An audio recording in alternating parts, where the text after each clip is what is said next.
Okay, oh boy, I think I'm recording. I can't tell if I'm recording because I don't have a picture in picture. So I think I'm recording. Now,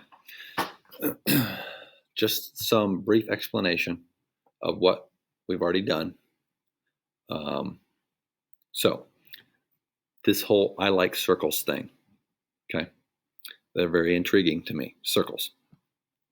Hopefully, you actually were able to, at home, those of you that weren't here yet, uh, measure the across dimensions and the around dimensions of different objects that are circular, using a string probably for the around, and a ruler or whatever you have, hopefully for the across. And hopefully then you got some around and across data. Now, one thing we did talk about is the independent versus the dependent, or the manipulative versus the responsive, and where those go on the graph. And so in this case, there's not a clear around or across. So I just told you to put the around on the y and the across on the x axis. So the across is acting as our independent or manipulative, and the around is acting as our dependent. So we're wanting to find out, is the around dependent on how far across the circle is, essentially. And again, that's what we're trying to figure out here, is what is the relationship between across and around for circles. And so you were supposed to have collected all that data, 8 data points, which means 8 different objects that you would have measured. These are the things that I wanted you to do with the graph once you had it. Once you have the graph, you will find the slope of it. You will write the equation of it, the y equals mx plus b equation, where y has a name, m is a number, possibly with units, x is a name, and then b is another value, probably with a unit of measure. So that, and again, it even says with units of measure. Look at the big arrow. Wait. Oh, there we go. Statement of relationship. Now, some people maybe get confused as to what that means. I mean this. What can you say? What kind of relationship is there, mathematical relationship, between the across and the around once you've looked at all of this stuff? So that's what we were doing. This is what we got together in class. So these are the equations of everyone that was here the day we were talking about all of this. So these are the equations. Again, that's the y. The around is the y. The across is the x. And of course, your slopes are in there. We had one group put centimeters as a unit on the slope. The rest of them had none, no unit. The y-intercepts were as follows. A very small one, 0, 0. A little bit larger, but -1. And then a larger positive one, and then nothing again. And those are all measured in centimeters, according to what everybody said.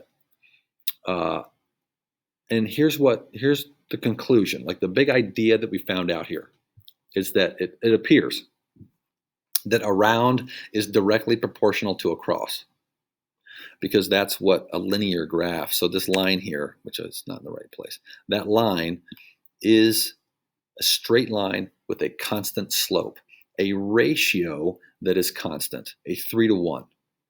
Everyone here has about a 3-to-1 ratio, 2.6 being the smallest, 3.3 being the largest. So we're all in that 3-to-1 range. And it's consistent. It's consistent because it's a straight line, which means it's linear, which means directly proportional mathematically. Now, the y-intercept,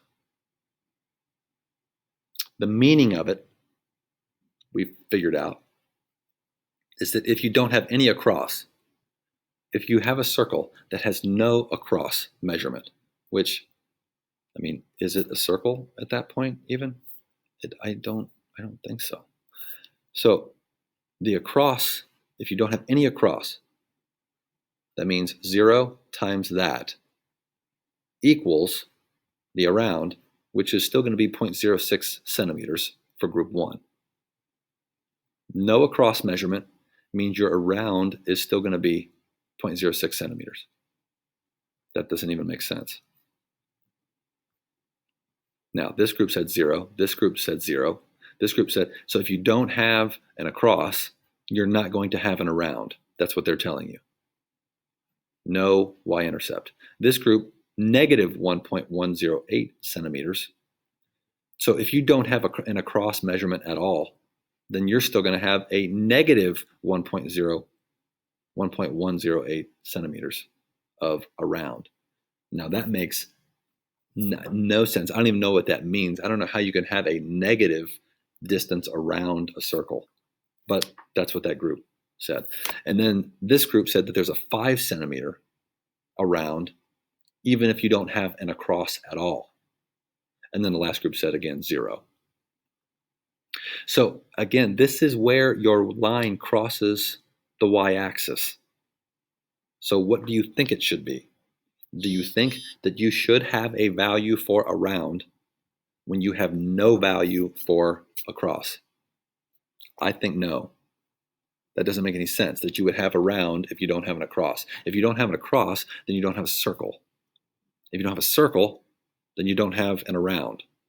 So you would think that if there's no across, you would have no around. So then the question is, then why do 3 groups have a value for the y-intercept? And so hopefully you're thinking about that. Why would the groups have a value for the y-intercept when it seems like it should be 0?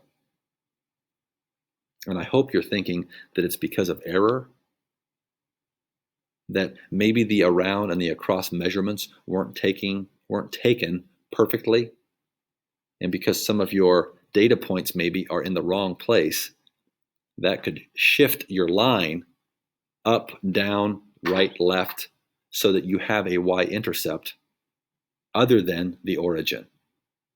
Now, not every time we collect data is the y-intercept going to be at the origin. There are some very good reasons why it wouldn't be in some cases. However, in this case, it would make sense that the origin would be the place that the line intersects. It doesn't make sense that it wouldn't. And so again, in this case, it seems like the fact that it's not 0 means that there's some error here. Now, I hope it, I forgot to come back to this unit on the slope. So the unit on the y-intercept, centimeters, because around is centimeters. The unit on the slope, is there one? We had a discussion in class. Is there supposed to be a unit of measure on the slope? And here's what we figured out. If you found slope this way, 2 points on the line, a run and a rise here. If you divide the rise divided by the run, you have centimeters over centimeters. You have 2 numbers, but then you have centimeters over centimeters. And what happens to that? We say in math, they cancel, because the same thing over itself is 1. So there is no unit on the slope in these equations. So I hope you're understanding that. If you had centimeters here for some reason, then it would be 3.22 centimeters times an across measurement in centimeters, which makes centimeters squared plus a little bit more centimeters equals around. Well, around is not measured in centimeters squared. That's area. Around is a distance or a length. And so you can't say that this is going to be centimeters squared. That wouldn't make any sense. So again, the unit on the slopes in this case, there isn't one, because the centimeters over centimeters cancels out.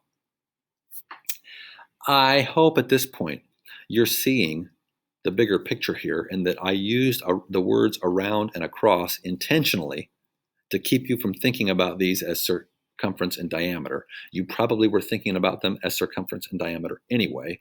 And so I hope you're seeing that of our equations here, the specific equations that you have for your data, those are what led to this equation here. Circumference equals pi diameter. How many diameters does it take to go around a circle? It takes pi of them. So your slopes clearly here represent pi. The around is what we call circumference, and the across is what we call diameter. Now, someone had to figure this out at some point. Okay? Like, we as humans on this planet have not always known that there are pi diameters around a circle. So someone at some point had to be curious about circles and then wanted to know more about circles. And so they started to investigate. And they found out that regardless of the size of the circle, there always seemed to be about a 3-to-1 ratio of diameter to circumference. And so that's what led to the discovery that that indeed is the case, that this pi, this number, is consistent, is true for every circle of every size. The last question we talked about is there supposed to be a plus something in this equation? Like, should you have a y-intercept here? Like, the circumference is pi d plus a little bit more, or minus a little bit less. That, again, that makes no sense that you would have that. And so the actual equation for circumference does not have a plus or minus something on it, because that would be an indication of error. And there is no error when you're dealing with a circle. There is when you're dealing with your measurements, but not with an actual circle. I hope this makes sense. I'm taking an entire block's worth of conversation down to one little video, which is not as short as probably you wish it was. Anyway, that's what we did on the last block. And then I started talking about rectangles, because rectangles are my next infatuation. So I love me some rectangles. And so here's what I wanted everybody to do. I wanted all of your rectangles to be made of 72 boxes, which means you need to figure out what the dimensions would have to be for all of the rectangles you could make that are 72 boxes total. So the first one, and I wanted you to actually sketch these in your comp book. The problem is, I'm assuming that nobody has a comp book that has 72 boxes tall per sheet. So you may have to, pretend that you drew the long, tall one, or just kind of say that it's broken and it should go all the way out to 72 boxes. So your first rectangle then would be 1 box wide and 72 boxes tall. And then I even showed you your second one. I ruined the surprise. So your second rectangle would be 2 boxes wide and 36 boxes tall. And so you will continue to sketch out these rectangles until you get as many as you can before the dimensions start to repeat themselves. When you make your data, the width, I'm always going to call the short side. So 1 is a width, 2 is a width. The length is the long side. Once you get to where you can't make any new widths and lengths, and you start repeating yourself, like, you shouldn't have 72 as a width and then 1 as a length. I'm going to say that the short side, always the short side is width, always the long side is length. So again, you're only going to have 6 combinations. Once you get all those, I want you to plot that graph, right? Plotting that graph, it's going to look a certain way with width on the vertical, length on the horizontal. That graph is going to have a certain look to it. And then we'll talk about what we're supposed to do with that next. So our next class, block day, tomorrow, Thursday, we will start talking about what that looked like, why it looked like that, and what we have to do with that. There's also a graphing, what's it called? A graphing summary sheet that I posted on Classroom that tells you about the different graphing relationships, what the graph looks like, and what that means. So that discussion is going to happen at the next block. So do this as soon as possible to get the width versus length graph so that we can then move forward with that. So that's what I have. That's what you missed at the last block. So hopefully we'll see all of you soon, and you're well. We'll talk to you.